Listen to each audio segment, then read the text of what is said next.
27వ వచనంలో ఒక ఇద్దరు గుడ్డివాళ్ళు అనేవాళ్ళు కనబడుతున్నారు. 27 నుంచి 37 వచనం వరకు ఉన్న వాక్య భాగాన్ని మనం ఆలోచన చేస్తున్నట్లయితే ఆ ఇద్దరి గుడ్డివారు ఏ విధంగా చూపును పొందుకున్నారో ఆ వచనాల్లో రాయబడుతుంది. ఇక ఒకసారి మనం ఆలోచన చేసినట్లయితే ఏ పని చేసినప్పటికీ, ఏ యొక్క ప్రయాణము చేసినప్పటికీ, ఏ వంట వండినప్పటికీ మనకొక పద్ధతి అనేది ఉంటుంది. ప్రయాణం చేసినా, వంట వండినా, కూర వండినా, అన్నం వండినా ఒక విధానం అనేది ఉంటుంది. దాని ప్రకారమే మనం చేయాలి. వాడు ఎంత సీనియర్ అయినా, ఏ సమయంలో ఏ వస్తువు వేయాలో, ఏ సమయంలో ఏ వస్తువు వేస్తే అది రుచి కలిగినదిగా ఉంటుందో దాన్ని బట్టే వేయాలి తప్ప అన్ని వస్తువులు వేయాలని అన్నీ ఒకసారి వేసి ఏ వంట కూడా మనం వండం, ఏ పని కూడా చేయం. మనము వ్యవసాయం చేస్తున్నాం అనుకోండి,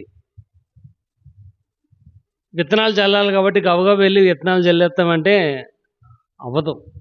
విత్తనాలు చల్లాలంటే ముందు నేలని ఏం చేయాలంటే రెడీ చేయాలి. నేలను ఏం చేయాలంటే రెడీ చేసి విత్తనాలకు అనుగుణంగా ముందు విత్తనాలు చల్లుకొని అవి మొలకలు వచ్చిన తర్వాత అప్పుడే ఏదైతే మనం ఎక్కడైతే వ్యవసాయం చేయాలనుకుంటున్నామో ఆ స్థలంలో ఆ విత్తనాలను, ఆ యొక్క మొలకలను మనము నాటిన తర్వాత, పూడ్చిన తర్వాత, దానికి తగిన విధంగా మందులన్నీ వేసిన తర్వాత అప్పుడు కానీ ఆ పంట మన చేతికి రాదు. అలాగే ఏ వంటకం వండినా, ఏ ఆహార పదార్థం తయారు చేసినా దాని యొక్క పద్ధతిని బట్టి మనం చేస్తాం తప్ప ఏదో ఈ సరుకులన్నీ వేయాలి కదా అన్నీ ఒకసారి వేసి మనం వండం. అలాగే ఒకసారి మనం ఆలోచన చేసినట్లయితే ఇక్కడ మనం చదువుకున్న మత్తయి సువార్త 9వ అధ్యాయము 27 నుంచి 31 వచనం వరకు ఉన్న వాక్య భాగాన్ని మనం ధ్యానం చేసినట్లయితే అక్కడ ఉన్న ఇద్దరి గుడ్డివారు ఏ విధంగా వారు చూపును పొందుకున్నారో అక్కడ విధానం అనేది రాయబడి ఉంది. ఎందుకంటే ఒక గుడ్డివాడు ఇంకో గుడ్డివాడికి దారి చూపించలేడు. ఎందుకంటే మనం కూడా ఒకసారి ఆలోచన చేసినట్లయితే మనం కూడా కళ్ళున్న గుడ్డివాళ్ళం. మనం కరెంటు ఉన్నంత వరకు, లైట్ ఉన్నంత వరకు ఓకే, పర్వాలేదు. కానీ సాయంత్రం వాటిలో కరెంటు పోయిందంటే మన కళ్ళున్నా కానీ పక్కనున్న వస్తువు మనకి కనపడదు, తన్నుకుంటూ వెళ్ళిపోతాం. మనం కూడా కళ్ళున్న గుడ్డివాళ్ళం. అంటే చూపు లేకపోవడం వల్ల చాలా ఇబ్బంది. ఇక్కడ ఈ వచనాలను ఒకసారి మనం చదివినట్లయితే ఆ చూపు లేని ఇద్దరు ఏ విధంగా మరలా వారు చూపును పొంది ఉన్నారో, వారు ఏ విధానాన్ని ఫాలో అయ్యారో మనం నేర్చుకుందాం. మనం కూడా మన యొక్క విశ్వాస జీవితములో, ఆత్మీయ జీవితంలో మనం కూడా అటువంటి వారిగా ఉండాలని దేవుని యొక్క ఉద్దేశం. చదువుకుందాం. 27వ వచనం చదువుకుందాం. మత్తయి సువార్త 9వ అధ్యాయం 27వ వచనం. యేసు అక్కడి నుండి వెళ్ళుచుండగా ఇద్దరి గుడ్డివారు ఆయన వెంట వచ్చి, చాలండి అక్కడ రాయబడిచి, మొదటిగా ఇద్దరి గుడ్డివారు యేసు ప్రభుని వెంబడించారు. అక్కడ మొదటిగా ఇక్కడ అంటున్నాడు ఆయన అక్కడి నుండి వెళ్ళుచుండగా అంటున్నాడు. అంటే ఆయన ఆ మార్గంలో నుంచి వెళ్ళిపోతున్నాడు, అక్కడున్న ప్రదేశంలో నుంచి. కానీ ఆ ఇద్దరి గుడ్డివారు ఆయన వెంట వెళుతున్న వారిగా కనబడుతున్నారు. ఇక్కడ మనం కూడా మన యొక్క జీవితంలో we have to follow Jesus. Yesu ప్రభుని మనం కూడా వెంబడించాలి. మనం కూడా ఆయనను వెంబడించకపోయినట్లయితే జీవితం అనేది, మన జీవన విధానం అనేది లేదు. కానీ మనం ఎవరిని వెంబడిస్తున్నాం అని మనము ఒక ప్రశ్న వేసుకున్నట్లయితే ఎన్నో జవాబులు మన యొక్క జీవితంలో ఉండవచ్చు. కానీ ఇక్కడ రాయబడుచుంది, నువ్వు యేసుని వెంబడించాలి. ఎందుకంటే ఆయనే మార్గం, ఆయనే సత్యం, ఆయనే జీవం. ఆయనే ప్రేమకు నిదర్శనమైన వాడిగా ఉన్నాడు. ఆయనే తన యొక్క బలికి ఆదర్శమైన వాడిగా కనబడుతున్నాడు. కానీ ఇక్కడ రాయబడి వచ్చింది, మొదటిగా నువ్వు యేసు ప్రభుని వెంబడించాలి. ఎందుకు వెంబడించాలంటే ప్రతి ఒక్క మనిషి దగ్గర సరైన మార్గం ఒకటి కనబడుతుంది, కానీ తొదకు అది మరణానికి నడిపిస్తుంది. ఇక్కడ ఎవరి యొక్క మార్గమును వెంబడించినా చివరికి అది నష్టమే తప్ప లాభం అయితే కాదు. కానీ ఒకే ఒక మార్గము, లాభకరమైన మార్గం ఉంది, అది యేసుని వెంబడించడం మాత్రమే. యేసుని వెంబడిస్తేనే ప్రయోజనం. ఇక్కడ ఇద్దరు గుడ్డివారు కూడా వారి యొక్క జీవితంలో అర్థం చేసుకున్న విషయం ఏంటంటే, మనము కూడా యేసుప్రభుని వెంబడిస్తేనే మంచిది అనుకున్నారు వాళ్ళు. ఆ తర్వాత విషయం పక్కన పెట్టండి, కానీ మొదటిగా వాళ్ళకున్న ఆలోచన ఏంటంటే యేసుప్రభుని వెంబడించాలి. మనం కూడా మన యొక్క జీవితంలో యేసుప్రభుని మాత్రమే వెంబడించాలి. అనేకమైన మార్గాలు కనబడ్డాయి, అనేకమైన మార్గాలు ఉన్నాయి, కానీ ఏకైక మార్గం ఏంటంటే యేసు. ఇక్కడ ఆయన మార్గములోనికి మనము ప్రవేశించాలి. చూడు 118వ కీర్తన, 111వ కీర్తన ఒకసారి చూద్దాం. 111వ కీర్తన 10వ వచనం.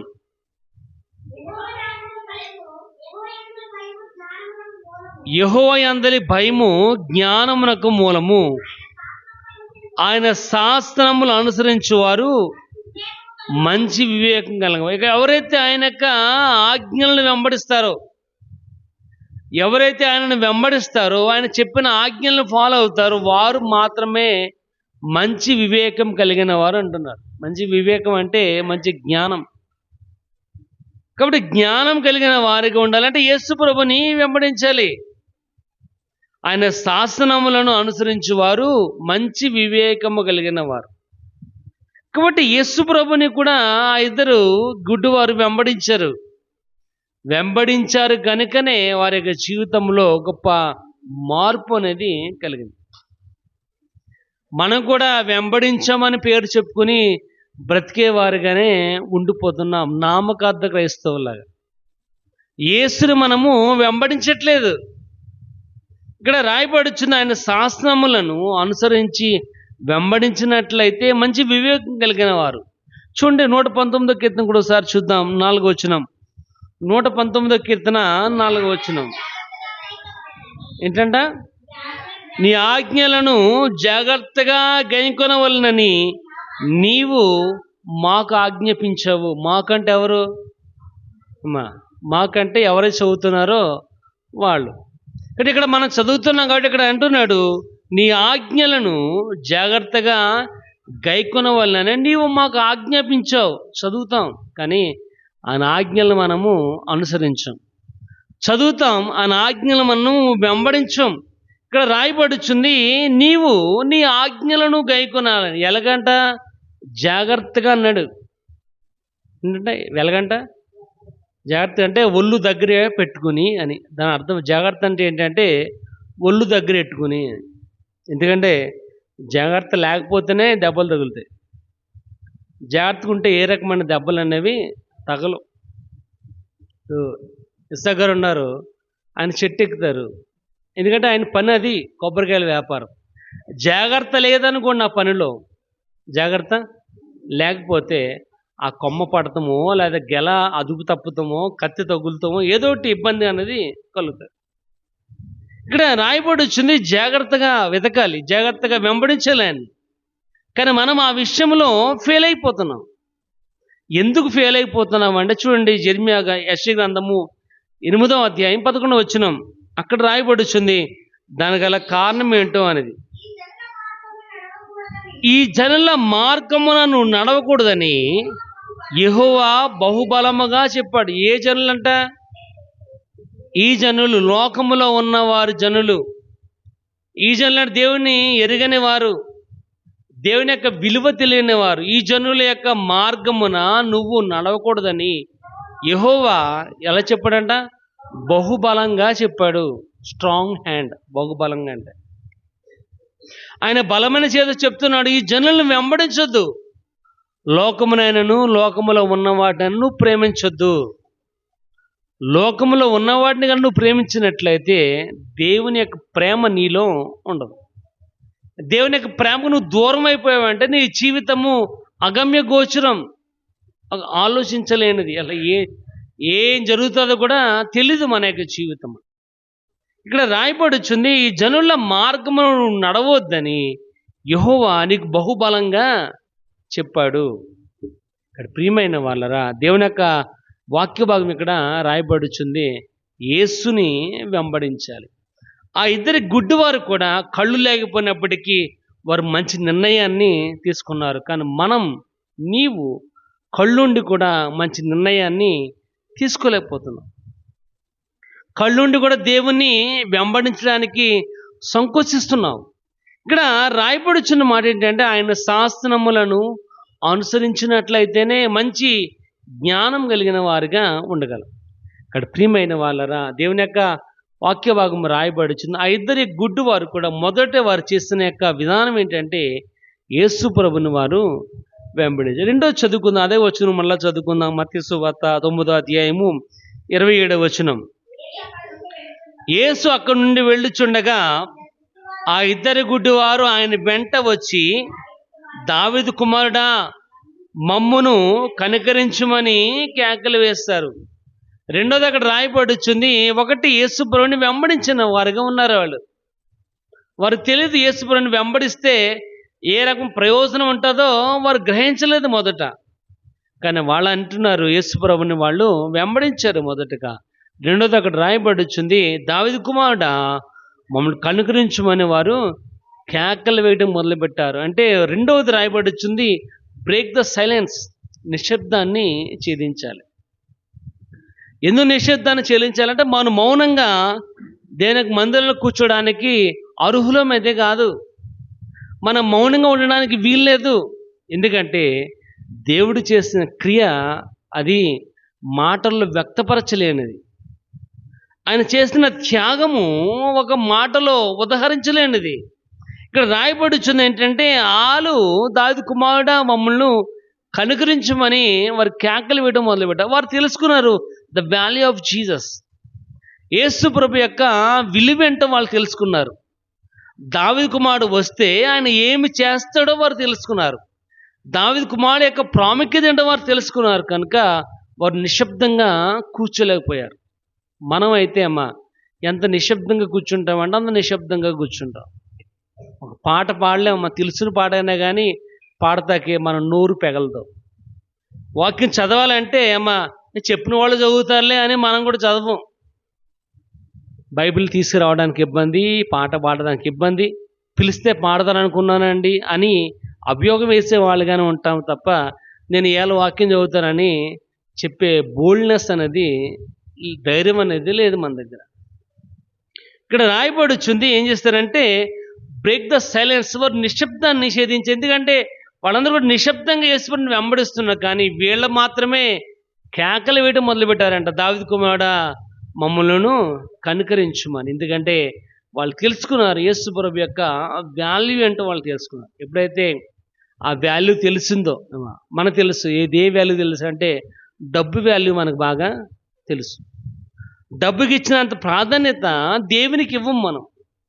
ఎందుకంటే దాని వాల్యూ మనకు తెలుసు కాబట్టి.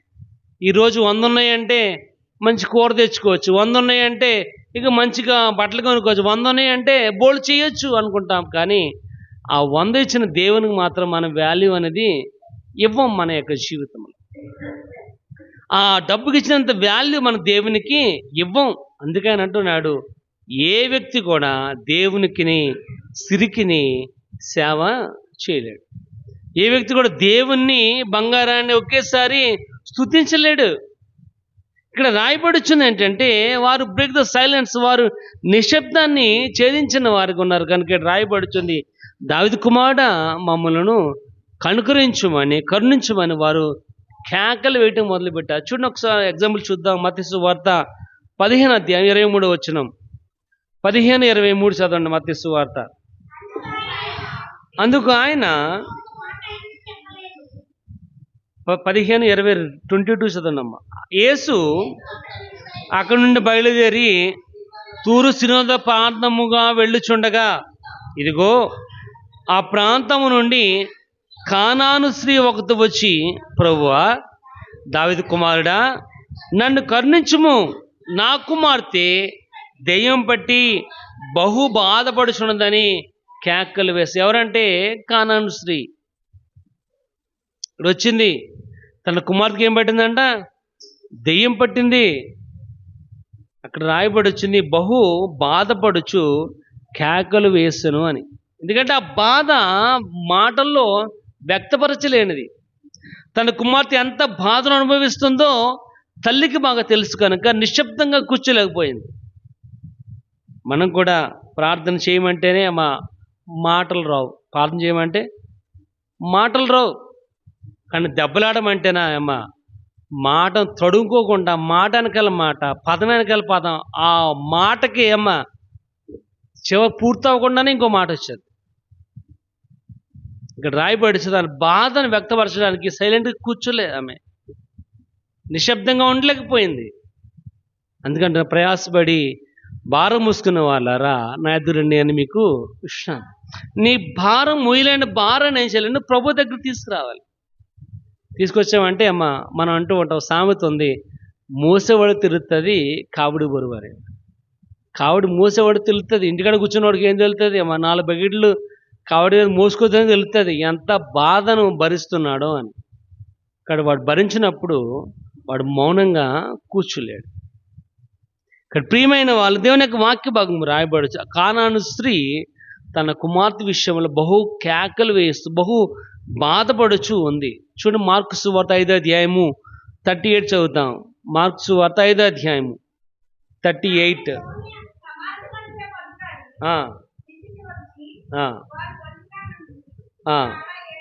చాలా ఏడ్చుచు ప్రలాపించుట చూచెను. ఇక్కడ రాయబడి సమాజ మందిరపు అధికారి ఇంటికి వచ్చినప్పుడు వారు గొల్లుగా ఏడ్చుచు, చాలా ఏడ్చుచు ప్రలాపించుట ఆయన చూశాడు. సమాజ మందిరపు అధికారి కుమార్తె చనిపోయింది. వారందరూ ఎలాగున్నారంటే మౌనంగా లేరు. మౌనంగా అయితే అయ్యో పాపం చచ్చిపోయిందో అనుకోలేదు. అక్కడ రాయబడి వచ్చింది, గొల్లుగా ఏడ్చి ప్రలాపిస్తున్నారు వాళ్ళు. అంటే ఆ బాధను చూస్తేనే యేసుప్రభు యొక్క మనసు ఏమైపోయిందంటే తరిగిపోయింది. అందుకే యోహాను సువార్త 11:35లో రాయబడి వచ్చింది, యేసు కన్నీరు విడిచాను. ఎలాగ విడిచాడంటే వారు బాధపడుతుంటే ఆ బాధ ఆయన్ని కూడా కరిగించేసింది. తన స్నేహితుడు కోల్పోయినప్పుడు ఆయన చాలా ఫీల్ అయ్యాడు. అక్కడ ప్రియమైన వాళ్ళ, నువ్వు కూడా దేవుని యొక్క మందిరములో దేవుని వెంబడిస్తున్నప్పుడు నువ్వు కూడా మౌనంగా కూర్చోడానికి వీలైతే లేదు, నిశ్శబ్దంగా ఉండడానికి వీల్లేదు. చూడు, 126వ కీర్తన 5వ వచనం చదువుకుందాం. 126వ కీర్తన 5వ వచనం. కన్నీళ్లు విడుచుచు విత్తువారు సంతోష గానముతో పంటగో. ఇక్కడ ఏ విధంగా అంట? కన్నీళ్లు విడుచుచు విత్తువాడు అంటున్నాడు.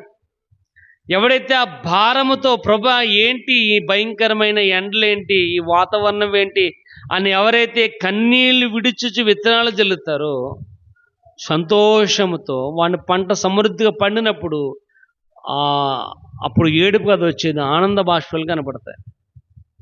కాబట్టి మౌనంగా ఉంటే ప్రయోజనం అనేది లేదు. మనం మౌనంగా ఉండి దేవుని వెంబడించడం మానేసి దేవుని తప్ప అందరినీ మనము వెంబడించిన వారిగానే కనపడుతున్నాం. మౌనంగా కూర్చుని ఆయన చేయడేంటి, ఆయన వెంటేంటి, ఆయన చూడడేంటి అని ఆయన మీద నేరం మోపే విధముగా మనము ప్రవర్తిస్తున్నాం కనుక మనము ఆయన సన్నిధిలో నిశ్శబ్దంగానే ఉండిపోతున్నాం. కానీ వాక్య భాగం రాయబడి వచ్చింది, బ్రేక్ ద సైలెన్స్, నిశ్శబ్దాన్ని ఛేదించాలి. ఇద్దరు గుడివారు చేసిన పని ఏంటంటే, ఒకటి యేసుని వెంబడించారు వాళ్ళు, ఎందుకంటే యేసులో మాత్రమే ఉంది నిత్య జీవం అని వాళ్ళు గ్రహించారు. రెండోది రాయబడి వచ్చింది, నిశ్శబ్దంగా లేదు, దావీదు కుమారుడా మమ్మల్ని కనుకరించమని వాళ్ళు గొల్లుగా గట్టిగా కేకలు వేయటం వారు మొదలుపెట్టారు. వాళ్ళకి తెలీదు యేసుప్రభుని వెంబడిస్తే మా కళ్ళు వస్తాయేమో, యేసుప్రభుని వెంబడిస్తే మమ్మల్ని బాగుపడతాడేమో అని వారు అనుకోలేదు. ఇక్కడ చూడ కింద వచనంలో రాయబడుచుంది, మత్తయి సువార్త 9వ అధ్యాయంలో చదవండి, నా ఇంకా చూడకండి. 28వ వచనం, ఆయన ఆ ఇంట ప్రవేశించిన తరువాత ఆ గుడ్డివారు ఆయన వద్దకు వచ్చిరి. యేసు, నేను ఇది చెయ్యగలనని మీరు నమ్ముచున్నారా అని అడిగాడు. అప్పుడు దాకా కూడా యేసు ప్రభు దగ్గరికి వెళితే స్వస్థపరుస్తారేమో అనుకోలేదు వాళ్ళు. యేసు దగ్గరికి వస్తే, యేసుని వెంబడిస్తే, నిశ్శబ్దంగా కూర్చోకుండా గోలగోల చేస్తేనే మా కళ్ళు వస్తాయి అనుకోలేదు వాళ్ళు. ఇక్కడ రాయబడి వచ్చింది, యేసుని వాళ్ళు వెంబడించారు.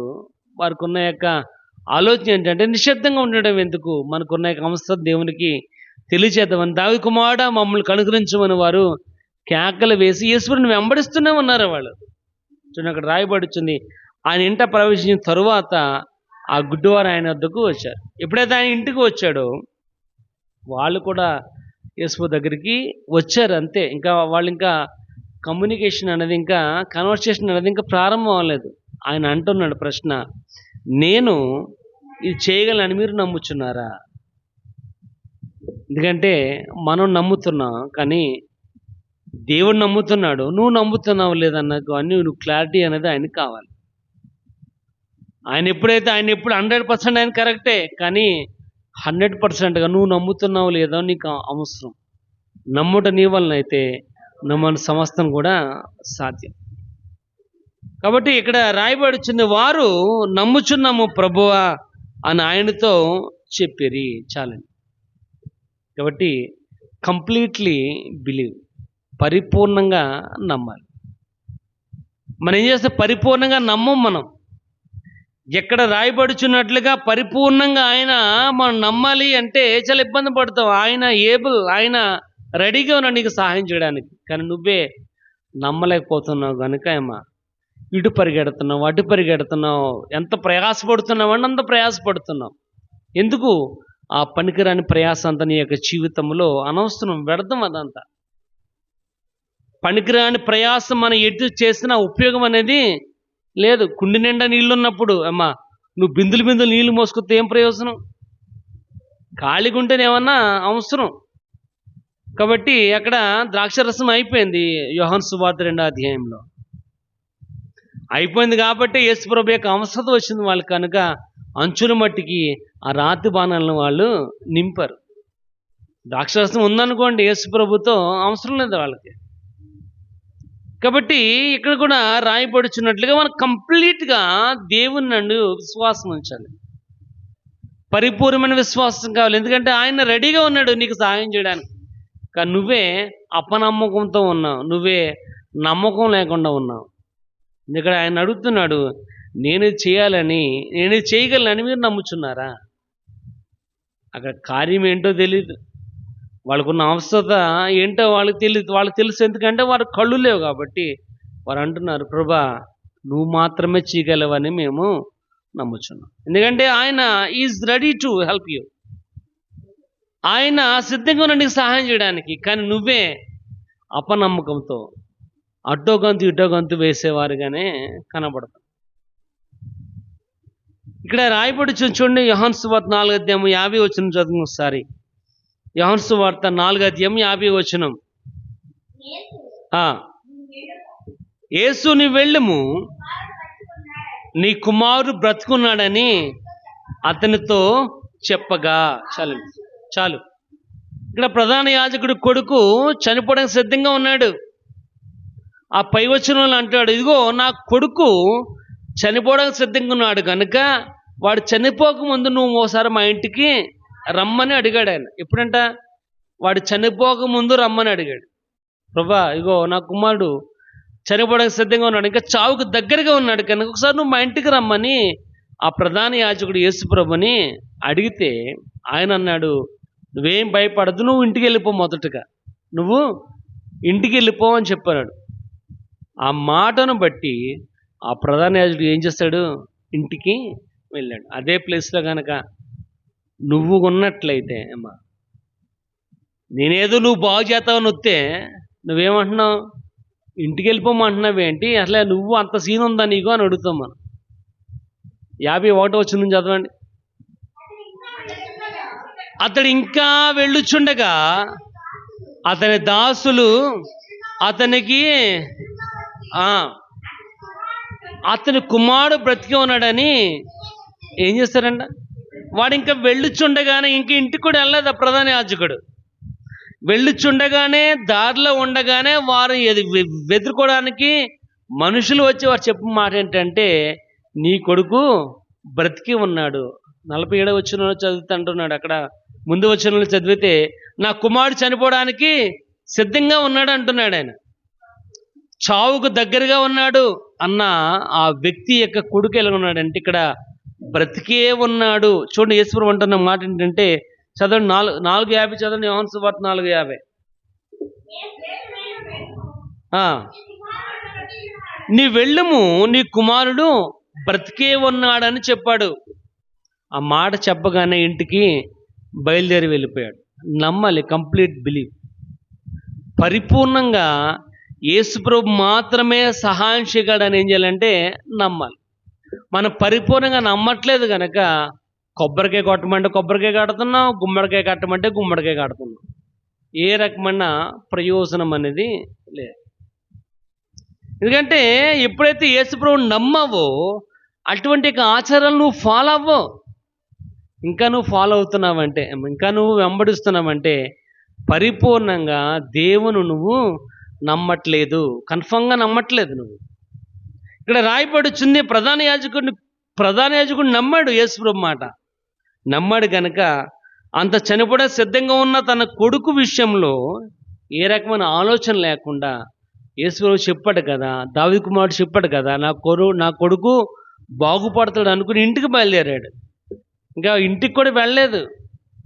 ఏంటి యేసుప్రభు గారు చెప్పారు, ఇంకా నా కొడుకు అలాగే ఉన్నాడు ఏంటి అనుకోలేదు. వాడు వెళుతుండగానే వాడు బ్రతికాడు. వాడు బ్రతికిన వర్తమానాన్ని ఈ దారిలో ఉన్న వానికి తెలియజేయబడ్డది. కాబట్టి ప్రియమైన వాళ్ళరా, we have to believe completely. 100% మనం పరిపూర్ణంగా దేవుణ్ణి నమ్మాలి. ఆ ఇద్దరు గుడ్డి వారు నమ్మారు కనుక వారి కళ్ళు తెరవబడ్డాయి. అక్కడ రాయబడి చదవండి ఒకసారి, వచ్చిన చదవండి 28. వారు నమ్ముచున్నాం ప్రభు అని వారితో చెప్పిరి. అప్పుడు ఆయన వారి కన్నులు ముట్టి, మీ నమ్మిక చెప్పునే కలుగునగాక. ఏమన్నాడైనా అంటే ఏంటి? నమ్మకమే మెయిన్ ఇంపార్టెంట్ అని. అక్కడ నువ్వు నమ్మకం లేకుండా కళ్ళు రావాలంటే రావు. నమ్మకం లేకుండా స్వస్థత పడాలంటే రాదు. నమ్మకం లేకుండా మనం బాగుపడాలంటే అవ్వదు. ఇక్కడ రాయబడుచుంది నమ్మకం చాలా ఇంపార్టెంట్. కానీ ఇక్కడ రాయబడుచున్న మాట, ఆ లాజరు చనిపోయినప్పుడు తన సహోదరులతో అంటున్నాడు, అమ్మ నువ్వు నమ్మితే దేవుని యొక్క మహిమ నువ్వు చూస్తావు. 4 రోజులు అయిపోయినప్పుడు, అప్పటికే లాజరు చనిపోయి 4 రోజులు అయిపోయినప్పటికీ ఆయన ఉంటున్న మాట, నువ్వు నమ్మితే దేవుని యొక్క మహిమ నువ్వు చూస్తావు. కాబట్టి ప్రియమైన వాళ్ళరా, we have to believe completely. కానీ ఇద్దరు గుడ్డివారు కూడా యేసు ప్రభుని పరిపూర్ణంగా నమ్మారు కాబట్టి ఆయన అంటున్నాడు, మీ నమ్మక చొప్పున మీకు కలుగునుగా. మీ నమ్మకాన్ని బట్టి మీకు స్వస్థత. ప్రియమైన వాళ్ళరా, ఆ ఇద్దరు గుడ్డివారు చేస్తున్న 3వ పని ఏంటంటే నమ్మకం. 4వది చూద్దాం, 31 చదువుకుందాం, 31 వచనం. అయినను వారు వెళ్ళి ఆ దేశమంతటా ఆయన కీర్తి ప్రచురము చేసిరని రాయబడుచుంది. 4వది ఇక్కడ రాయబడుచుంది, ఎక్స్పోజ్ వాట్ వి ఎక్స్పీరియన్స్. మనం ఏమైతే అనుభవించామో దాన్ని అనేక మందికి తెలియజేయాలి. ఇక్కడ ఆయన అంటున్నాడు, వారి కన్నులు తెరవబడాను. అప్పుడు యేసు ఇది ఎవరికి తెలియకుండా చూచుకున్నాడని వారితో ఖండితంగా చెప్పాడు. ఇది ఎవరికి చెప్పొద్దు, ఇది ఎవరితో కూడా చెప్పొద్దు అంటే వాళ్ళు ఏం చేస్తారంటే, అదే మనం ఉన్నాం అనుకోండి, ఎవరు చెప్పొద్దు అన్నారు కదా అని మెల్లకుండా ఇంటికి వెళ్ళిపోతాం. కానీ వాళ్ళు మాత్రము ఎవరు కూడా చెప్పకుండా మానక, అక్కడ రాయబడుచుంది, ఆయన కీర్తి దేశమంతటా ప్రచురము చేస్తారని రావు. దేశం అంతటా అని. దేశం అంటే కొన్ని మండలాలు కలిస్తేనే రాష్ట్రం, జిల్లా. కొన్ని జిల్లాలు కలిస్తేనే రాష్ట్రం. కొన్ని రాష్ట్రాలు కలిస్తేనే దేశం. ఇక్కడ రాయబడి వచ్చింది దేశం అంతటా అని. అంటే ఒక్క ఊరు కూడా వదలకుండా, ఒక గ్రామం కూడా వదలకుండా, ఒక పల్లె కూడా విడిచిపెట్టకుండా, వారు బ్రతికినంత కాలం కూడా వాళ్ళు చెప్పేది ఏంటంటే యేసు ప్రభు ద్వారానే మాకు చూపు వచ్చింది, యేసు ద్వారానే మేము స్వస్థత పడ్డాం అని వాళ్ళు దేశమంతటా ఆయన కీర్తిని ప్రచురము చేసిరి అని రాయబడి వచ్చింది. కానీ ఇక్కడ రాయబడి వచ్చింది ఏమంటే ఎక్స్పోజ్ వాట్ వి ఎక్స్పీరియన్స్డ్. ఏమైతే మనం అనుభవించామో దాన్ని ఏం చేయాలంట? ఎక్స్పోజ్ చేయాలి. మనం ఏమైతే ఎక్స్పోజ్ చేస్తామంటే ఏదైతే అనవసరమో దాన్ని మనం ఎక్స్పోజ్ చేస్తాం. అమ్మా పలానా చోటకి వెళ్తానమ్మా, ఆయన నూనె రాసి ప్రార్థన చేస్తుంటే ఇంకేమీ లేదమ్మా, ఎలాంటి జబ్బు అయినా కానీ నయమైపోతుంది, దాన్ని ఎక్స్పోజ్ చేస్తాం మనం. అది ఇక్కడ లేదు, బైబిల్లో లేదు. అది ఏదైతే అనవసరమో దాన్ని మనం ఎక్స్పోజ్ చేస్తుంది తప్ప అవసరమైన దాన్ని మనం ఎక్స్పోజ్ చేయం. కానీ ఇక్కడ రాయబడి వచ్చింది దేవుడు యేసు ప్రభువు ఏమైతే చేశాడో, ఏమైతే వారి యొక్క జీవితంలో అనుభవించారో దాన్ని ఏం చేశారు? అనేక మందికి తెలియజేసినట్లుగా కనబడుతుంది. ఒకసారి చూడండి 96వ కీర్తన 3వ వచనం. 96వ కీర్తన 3వ వచనం. అన్ని జనులలో చదవాలి అమ్మా. అన్ని జనులలో ఆయన యొక్క మహిమను ప్రచురించుడి, సమస్త జనములలో ఆయన ఆశ్చర్య కార్యములు ఏం చేయాలంటే ఎక్కడంట? అన్యజనులలో అని రాయబడుచుంది. అన్యజనులు అంటే ఎవరు? దేవుని తెలియని వారికి దేవుడు చేస్తున్న క్రియలను చెప్పాలి. ఇప్పుడున్న పాస్టర్లు ఏంటంటే అమ్మా, ఎవడైతే విశ్వాసో ఆడి దగ్గరికి వచ్చి సంఘం పెడుతున్నాడు తప్ప అన్ని జనుల దగ్గరికి వెళ్ళట్లేదు. ఎందుకంటే ఆయన రానవరు కాబట్టి. వీడి బుద్ధి మంచిది కాదు, వీడి బిహేవియర్ మంచిది కాబట్టి రానవరు. ఎవరు అనతారు? విశ్వాసులు మాత్రం. అమ్మ నేను పాస్టర్ గారిని నమ్మ అంటే అమ్మ వెంటనే కుర్చీ వేసి టాప్ టీ ఇచ్చేద్దాం. కానీ ఆడి విధి విధానం ఏంటి, ఆడు ఎలాంటి వాడు, ఆడి చీడపూరుగా చెడ్డపూరుగా అన్నది మనం అనవసరం మనం. ఇక్కడ రాయబడుచుందండి అన్ని జనులలో ఆయన మహిమను ఏం చేయాలంటే ప్రచురించాలి. ఎక్కడ దేవుని తెలియదు వారికి మనం చెప్పాలి తప్ప తెలిసిన వాడు చెప్తాం కాదు. నువ్వు తెలియని వారిని దేవుని సన్నిధికి ఏం చేయాలంటే తీసుకురావాలి. అది నీ యొక్క మెయిన్ క్రైటీరియా, అది నీ మొదటి బాధ్యత. అంతే తప్ప నువ్వు విశ్వాసగా ఉన్నావు ఇంకో విశ్వాస దగ్గరికి వెళ్ళి వాడిని చెడగొట్టడం అయితే కాదు. ఇప్పుడున్న పరిస్థితి అలాగే ఉంది. దేవుణ్ణి ఫోకస్ చేయడం మానేసి దేవుని తప్ప మిగతా అన్ని కూడా ఫోకస్ చేస్తాం. కాబట్టి అది ఆర్సీఎం చేసే ప్రధానమైన క్రియ ఏంటంటే మాస్ ఆరాధన. అంటే ఆరాధనే మెయిన్ అంటారు వాళ్ళు. ఆరాధన కాదు మెయిన్, దేవుని యొక్క వాక్యమే ప్రధానమైనది. ఆ వాక్యమే సజీవమైనది, నిన్న నేడు నిరంతరము యాకరితు. ఆ వాక్యం నేను దేవుని దగ్గరికి తీసుకుని వెళ్ళేది ఆయన ప్రభువైన క్రీస్తు. అందప్ప ఆ యొక్క చనిపోయిన వారి నుంచి ప్రార్థన చేయడం కాదు, కానీ అపోస్తుల యొక్క ఎముకలను పట్టుకోవడం కాదు, కానీ ఏ రకమైన ప్రయోజనం అనేది లేదు. యేసు ప్రభు యొక్క రక్తము మాత్రమే మనలను తండ్రి దగ్గరికి చేర్చగలిగ అధికారాన్ని కలిగి ఉంది. అపొస్తలుల 20:28 రాయబడుతుంది, తన స్వరక్తం ఇచ్చి సంపాదించిన సంఘం. కానీ రక్తం ఇచ్చి నిన్ను కొన్నాడు కనుక నువ్వు అల్లాటప్ప అయితే కాదు, నువ్వు అట్టొకంటి ఇట్టొకంటి ఎత్తనంటే కుదరదు. రాయబడుచుంది ఎక్స్పోజ్ వాట్ యు ఎక్స్పీరియన్స్. ఏమైతే మనం అనుభవించామో దాన్ని అనేక మందికి తెలియచేయాలి. సర్వలోకంలో సర్వసృష్టికి సువార్తను ప్రకటన చేయండి.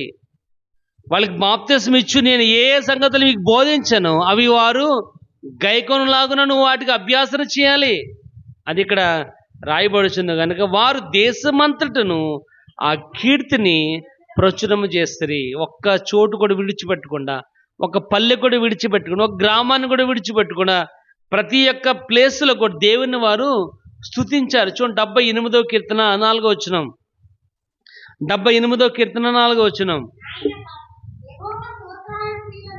యెహోవా స్తోత్రార్హ క్రియలను, ఆయన బలమును, ఆయన చేసిన ఆశ్చర్య క్రియలను దాచకుండా వాటిని వారి పిల్లలకును ఏంటంట దాచకుండా అంటున్నాడు. దేవుడు చేసిన మాత్రం దాచేస్తాం మనం ఏమా, దేవుడు చేసిన క్రియలను దాచేస్తాం. కానీ ఏమా దేవుడు తప్ప మనుషులు చేసిన మాత్రం ఎంత పబ్లిసిటీ చేస్తామంటే అంత పబ్లిసిటీ చేస్తాం. దేవుడు చేసిన క్రియలు మనం దాచేస్తాం, ఆయన చెప్పం, ఎవరికి చెప్పం. కానీ దేవుడు తప్ప మనుషులు చేసే ఉంటాయి చూశారు అమ్మా, మైక్ సెట్ లాగా ప్రతి వీధి అవసరమైతే మనం వెళ్ళి పనిగట్టు మరీ చెప్తాం వాళ్ళకి. ఇక్కడ రాయబడి వచ్చింది, మనుషుల సహాయం పెడతాం. మనుషులు నమ్ముకొనుట కంటే యెహోవాను నమ్ముకొనుట మేలు. నువ్వు ఏ తైలాభిషేకంగా వెళ్ళినా ఏ రకమైన ప్రయోజనం అనేది లేదు, ఉచిత వేస్ట్ అది. ఇక్కడ రాయబడి వచ్చింది ఏంటంటే దేవుని చేసిన క్రియలు ఆయన మాత్రమే మెయిన్. ఇక్కడ రాయబడి వచ్చిన మాట, ఆయన చేసిన క్రియలను దాచకుండా చెప్పాలి. నువ్వు దాచడానికి కుదరదు.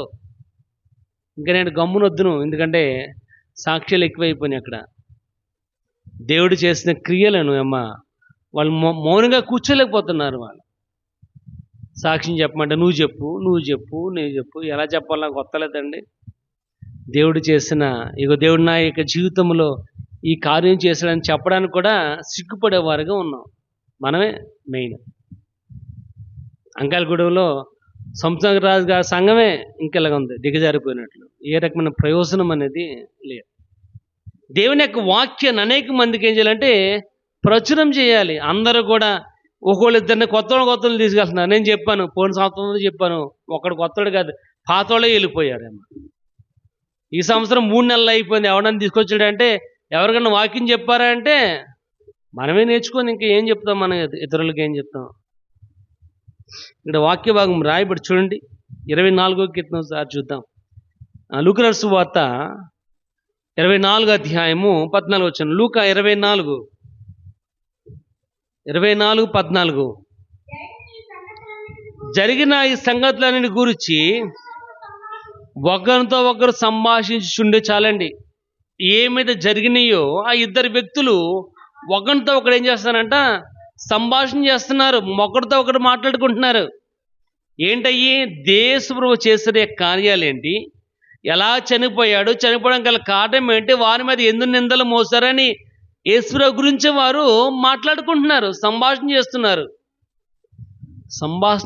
జరిగిన పని ఒకటి ఉంది అక్కడ. చదవండి, తర్వాత వచ్చిన చదవండి. 15వ వచనం. వారు సంభాషించుకొనుచుండగా యేసు తానే దగ్గరకు వచ్చి వారితో పాటు నిలిచెను. చాలండి. ఎప్పుడంట వారు సంభాషించుకొనుచుండగా అంటున్నాడు. ఎప్పుడైతే యేసు గురించి మాట్లాడతావో అప్పుడు ఆయన ఉంటాడు. కాబట్టి is the silent listener in our conversation. నువ్వు మాట్లాడుకునే మాటల్లో వినేవాడు ఆయనే. నువ్వు ఎప్పుడు మాట్లాడుతున్నావు యేసు గురించి? మాట్లాడటానికే అసలు మాటలే లేవు నీకు. దెబ్బలాడతాక ఎన్ని మాటలు వస్తాయంటే అమ్మా అసలు కొంచెం కంఠంలాగా వినపడుతుంది మన సౌండ్. ఇక్కడ మాట్లాడితే 4 వీధులు అవతలకి వినపడదు. మన ఆడెవరో చివరి వీధిలో మాటలు దెబ్బలాడుతుంటే ఇక్కడికి వినపడితే మాట్లాడితే నా పక్కన మాట్లాడుతున్నట్టు అంత గట్టిగా వినపడుతుంది మన సౌండ్. కానీ దేవుడు చేసిన క్రియలు చెప్పాలంటే ఏం చేశాడండి, ఎప్పుడు చేశాడని అంటాం తప్ప ఏ రకమైన మార్పు అనేది ఇక్కడ రాయబడొచ్చు. ఎప్పుడైతే వారు ఒకరితో ఒకరు అమ్మాయి మార్గంలో సంభాషణ చేస్తున్నారో ఆ సంభాషణతో సరిపోలేదు. అక్కడ ఎప్పుడైతే వారు మాట్లాడుకొనిచున్నారో ఎవరి నుంచి మాట్లాడుతున్నారో ఆయనే వచ్చి ఆ పక్కన నిలబడ్డాడు, వారితో నడుస్తున్నాడు, వారితో మాట్లాడుతున్నాడు. ప్రియమైన ఎప్పుడైతే నువ్వు దేవుని గురించి మాట్లాడతావో, నువ్వు దేవుని గురించి చెప్పుతావో ఆయన నీతో పాటు ఉంటాడు. రోమా 8:31 రాయబడుచుంది, దేవుడు మన పక్షమునుండగా మనకు విరోధి ఎవడు? ఆయనే మన పక్షమునుండగా. ఆ పాత మీద రాయబడి ఇజ్రాయేలుకి ఆశ్రయమైన వాడు నరుడైతే కాదు. ఇజ్రాయేల్కి ఆశ్రయమైన వాడు నరుడు కాదు. నువ్వు ఎవరైతే ఆరాధిస్తున్నావో లోకములో ఉన్నవారి కంటే ఆయన చాలా గొప్పడు. ఆయన ఆరాధిస్తున్న నీవు ఆయన చేస్తున్న యొక్క క్రియలను అనుభవిస్తున్నావు నీవు, చెప్పడానికి సిగ్గెందుకు నీకు? ఆ ఇద్దరి యొక్క గుడ్డివారు కూడా ఏమైతే అనుభవించారో వారి యొక్క జీవితంలో అనేక మందికి దేశమంతటా ఆ కీర్తిని ప్రచురపరిచారు అని రాయబడచ్చు. అంటే యేసు ప్రభు కంటే ముందుగా అనేకమైన చోట వారు నిలబడి యేసుకు సాక్షిగా వారు నిలబడ్డారు. ప్రియమైన వాళ్ళరా, 4వది ఇక్కడ రాయబడుచు, జరిగిన సంగతులు ఒకరితో ఒకడు మాట్లాడుకునిచుండగా యేసు ప్రభు వచ్చినప్పుడు మనం మాట్లాడుకుంటే మన మధ్యన కూడా ఆయన ఉంటాడు. ఎక్కడైతే ఇద్దరు ముగ్గురు కూడి నా నామాన్ని స్తుతిస్తారో నేను వారి మధ్య ఉంటా. ఇక్కడ మన ఇద్దరు ముగ్గురుగా ఎప్పుడైతే ఆయన స్తుతిస్తామో తప్పకుండా ఆయన మన మాట ఆలకించేవాడుగా కనబడుతున్నాడు. కానీ ప్రియమైన వాళ్ళరా, ఆ ఇద్దరు గుడ్డి వారి యొక్క జీవితంలో ఒకటి వారు యేసుని వెంబడించారు, రెండవది నిశ్శబ్దాన్ని వారు ఛేదించారు, మూడవది పరిపూర్ణమైన విశ్వాసం కలిగిన వారికి ఉన్నారు, నాలుగవది వారు ఏమైతే అనుభవించినది ప్రతి చోట వారు ప్రచురించారు. కానీ ప్రియమైన వాళ్ళరా, మన యొక్క జీవితంలో కూడా అటువంటి వారిగా ఉండాలని యేసు ప్రభు ఆశపడుతున్నాడు. అందుకే అనుభవ జ్ఞానం కలిగిన వారిగా ఉండాలని ఆయన అంటున్నాడు. అనుభవ జ్ఞానం కలగాలంటే ఎక్స్పీరియన్స్ చేయాలి యేసు ప్రభుని. మన యేసు ప్రభుని తప్ప మిగతా అన్నీ కూడా ఎక్స్పీరియన్స్ చేస్తాం. మనం షాప్కి వెళ్ళాం, మంచి బట్టలు కొనుక్కున్నాం అనుకోండి, మనకు మా అనుభవం వస్తుంది. ఆ షాప్లోకి వెళ్తే మంచి బట్టలు ఉంటాయని అనేక మందికి చెప్తాం. మనం పలానా చోటుకి వెళ్ళి కూరగాయలు కొన్నాం అనుకోండి, అమ్మ అక్కడ ఫ్రెష్ కూరగాయలు దొరుకుతాయి అమ్మ అక్కడ చెప్తాం మనం. అమ్మా ఇప్పుడు నీళ్ళన్నీ సరిగ్గా ఒక పైప్ కూడా వస్తలేదు అనుకోండి, అమ్మ గోదావరి అక్కడ మన అంకల్ కూడా ఉన్న మూలలో ఉన్న ట్యాంక్ ఇంకా ఫ్రెష్ వస్తున్నాయో అని చెప్తాం. మా యేసు ప్రభు నా యొక్క జీవితంలో ఈ కార్యం చేస్తాడని మాత్రం ఒక్కళ్ళు కూడా చెప్తే మరి ఏంటి అంత అపరాధము? ఇంకా మనం సిగ్గుపడేవారుగా, ఇంకా వెనకడుగు వేసేవారుగా, ఇంకా దిగజారిపోయిన వారుగానే ఉండిపోకూడదని దేవుని యొక్క ఉద్దేశం. ఇంకా ప్రభులో బలంగా సాగాలి అంటే ఆ ఇద్దరు గుడ్డి వారు ఏ విధంగా వారి యొక్క జీవితమును అనుభవమును మనం తెలియజేస్తారు, దాన్ని మనం ఫాలో అవడానికి ప్రయత్నం చేద్దాం. దేవుడు కొద్ది మాటలు మనకు దీవించి ఆశీర్వదించిన గాక.